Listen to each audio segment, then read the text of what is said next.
But what I will tell you, if you want to know what really, really matters to them and to you and to the future of the country, consider the things that you were not allowed to say. I noticed this right after January 6th. I'll never forget it as long as I live. As a very literal, not super quick, not highly clever person, I was completely content to believe January 6th was what it looked like to me on TV, which is a bunch of angry people who thought the election was stolen from them, who appropriately went to confront the people they thought stole it. So like George Floyd gets killed and all of a sudden they loot Foot Locker. What did Foot Locker have to do with it? I will say, in Republican primary voters' defense, they're mad at the Congress. They went to the Congress. They didn't loot any liquor stores. They just went right to the source. That's true. It wasn't like, oh, they stole the election from us. Let's loot Macy's. All right. But anyway, so I saw this and I was like, yeah, okay, it was people super mad.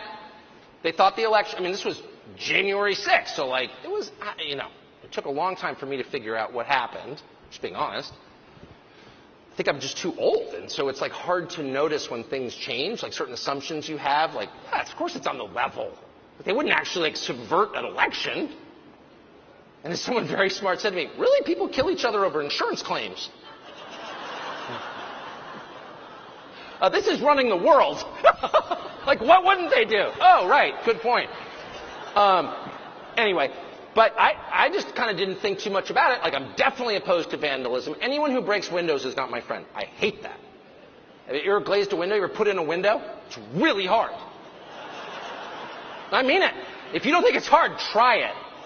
You get the size wrong. It doesn't fit. Put little pins in. It's ridiculous. It's like an all-day affair to replace a divided glass door. Anyway, so I don't like that at all. And I said that I don't like it.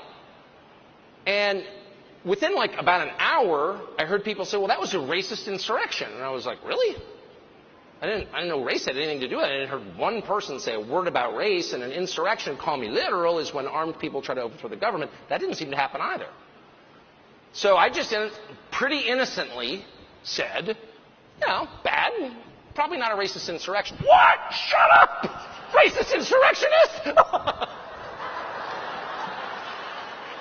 And I remember thinking, well, obviously people are feeling heated. But like in a week or so, when, the emotional devastation of this second 9/11/Pearl Harbor wears off, people calm down and come to their senses, and you can have like a rational conversation. Trip West, I see you in the front row. Sorry, just saw a friend of mine sitting right there. We can have like a rational conversation about what this actually was and why. And at a certain point, because I really believe in cause and effect, someone will say, well, why were these people so mad? They, none of them had criminal records. They were like grandmoms with diabetes and like a lot of debt. They're the least powerful people in our society, like legit the least powerful. And why were they so mad? Like, why did they take the bus from Tennessee to go jump up and down in front of the Capitol? Like, something probably had better things to do.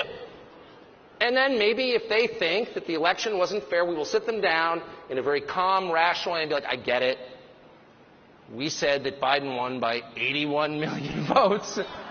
This is 15 million more than Barack Obama. It seems like a lot, considering he didn't campaign and he can't talk. But, there was just something about him. It was that magic, and, maybe you didn't feel it. It's like pistachio ice cream. It's not a flavor for everybody. But the people who like it really like it. 81 million. So settle down. And by the way, we have the source code in the voting machine software. And we've looked at it. And it's totally on the level. We've double-checked. We wouldn't let like an electronic voting machine hide their software from us. Like, never do that. And the drop box is like totally monitored by law enforcement. And every person who voted had to prove he was who he said he was with a government-issued ID. Like, settle down. And I would have said, fair enough, because I want to believe in our elections. Who doesn't? And in fact, the people at the Capitol on January 6th are exactly the ones who most want to believe in our elections.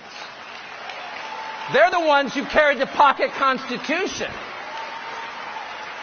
How many many CNN anchors like deeply believe in the American political process? They put you in a camp if they could. Shut up.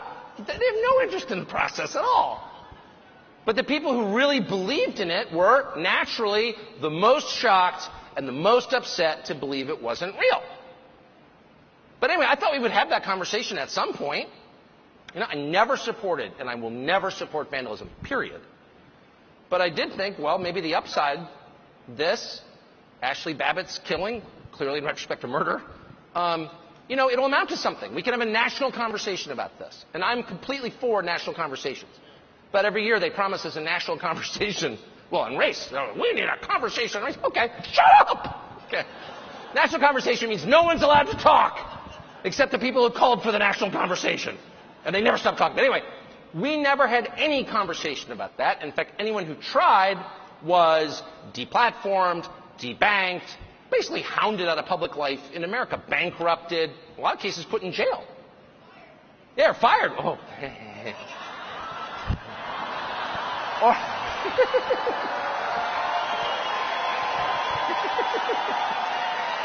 pretty funny. Anyway, excuse me. Sorry, I was so into it, I like lost all self-awareness for a minute. Sorry. But we never, not only do we not have that conversation was literally banned. Now, it's in the guidelines of most of the big social media companies. You can't have that conversation. So I would make a couple of points. And the most obvious one is any country that doesn't allow a free discussion of the process by which its leaders are elected is not a democracy, by definition. A country without free speech is not a democracy. Free speech is a prerequisite to democracy. You can't have it without it. You can't have a dinner party without dinner. You can't have a democracy without free speech. Period. So there's that. So whatever you tell me, and by the way, isn't it? It's so interesting, and narcissists are this way.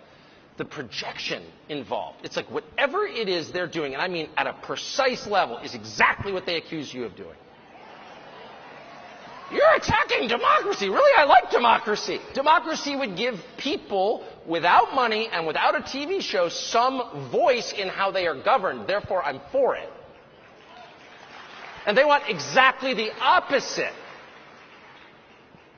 So the middle class in America, which has been not the majority since 2015, an anniversary that nobody noticed, has less economic power than it's ever had.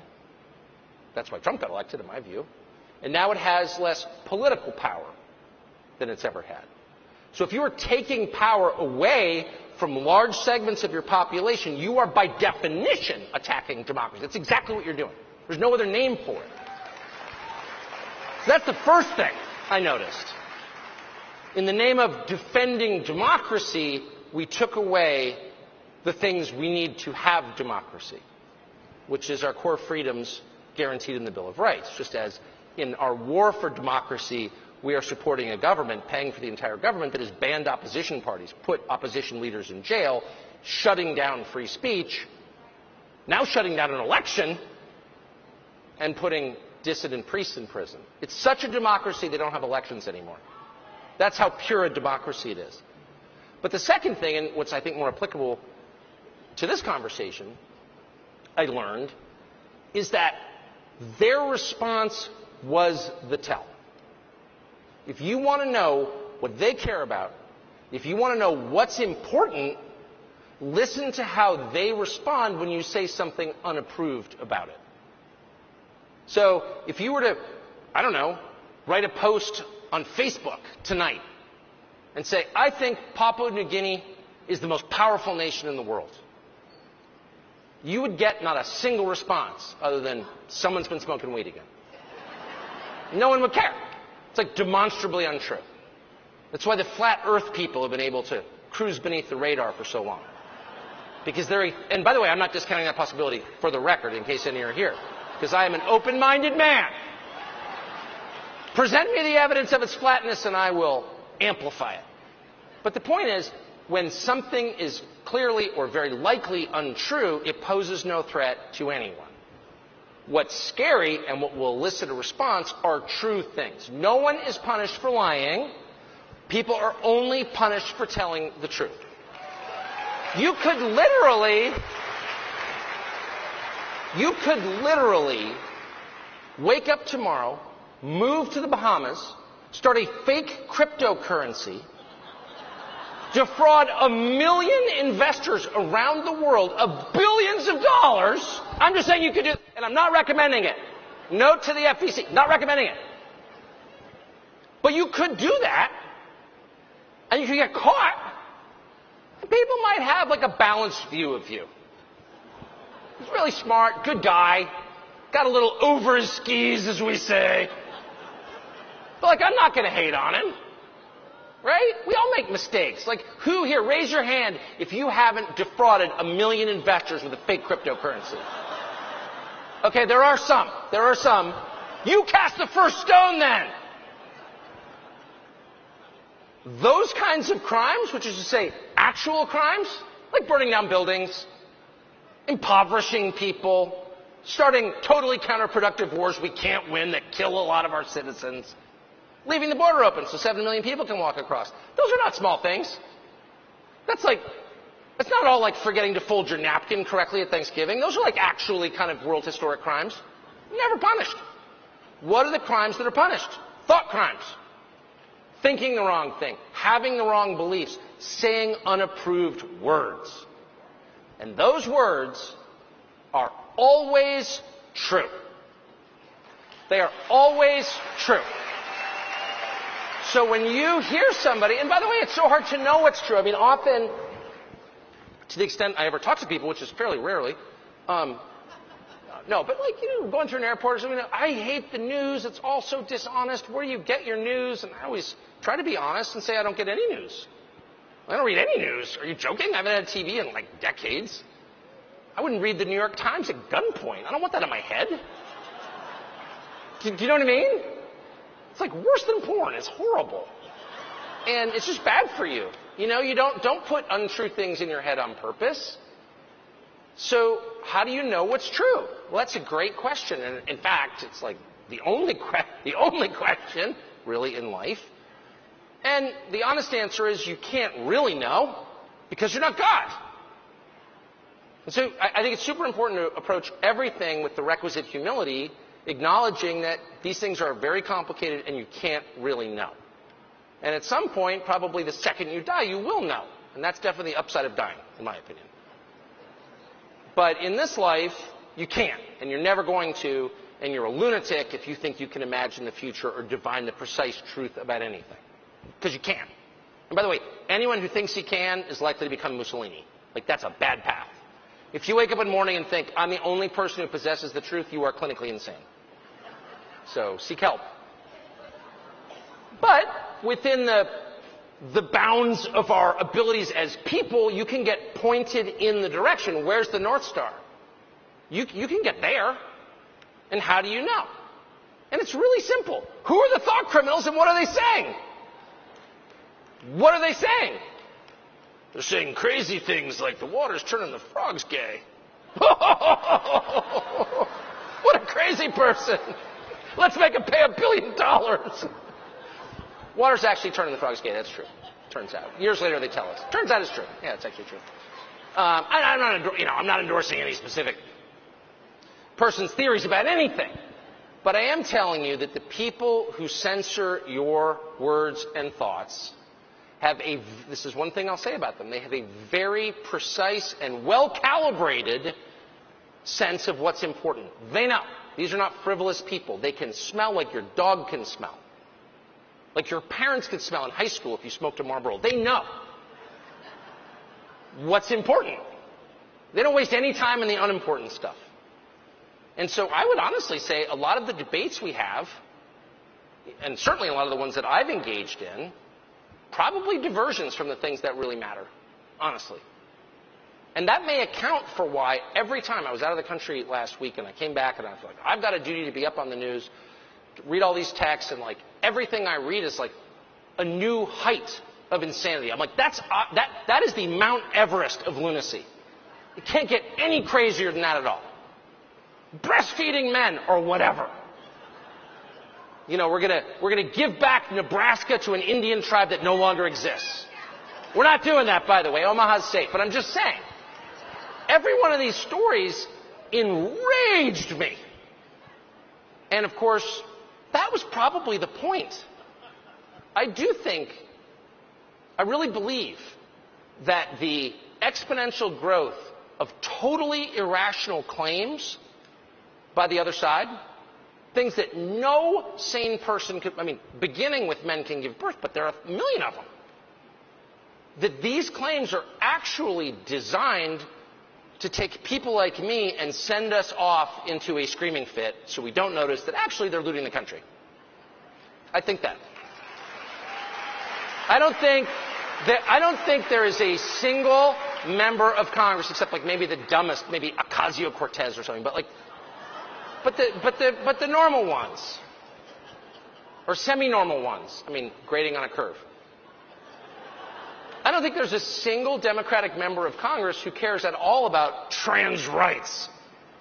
I don't think there's a single one who thinks men can breastfeed, because not one in history ever has. Quite a bit of evidence to the contrary on that claim. I don't think they believe it. I really don't. And by the way, it's super important to push back against them and to call them crazy, because they are. I'm not saying a retreat from these things at all. I'm merely saying if they throw a story in your face that's so nuts that you can only growl like a dog in response, they're probably doing that on purpose. And you should probably look around and ask yourself, what are the topics that no one's even pushing back on? What are the topics that their response is so ferocious that people are like, I don't want to deal with it? One of them is the war in Ukraine. Another's COVID. And, of course, the third is January 6th. And you have to ask, why is that? Well, it's not by accident, trust me. There is a reason. So, what'd you say?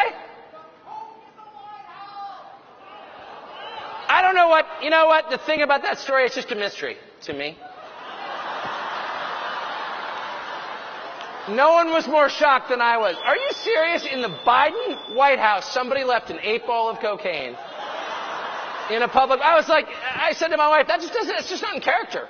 I just don't believe it. It's clearly a setup.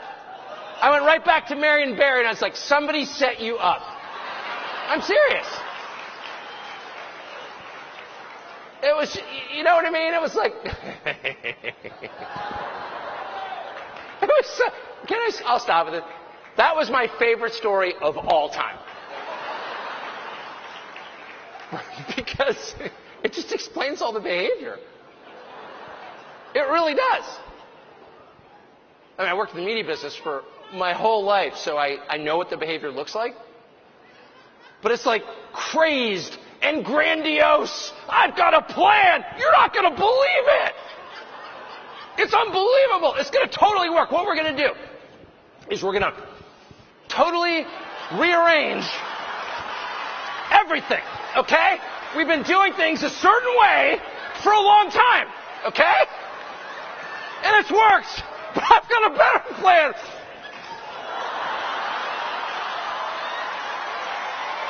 And that's their entire approach.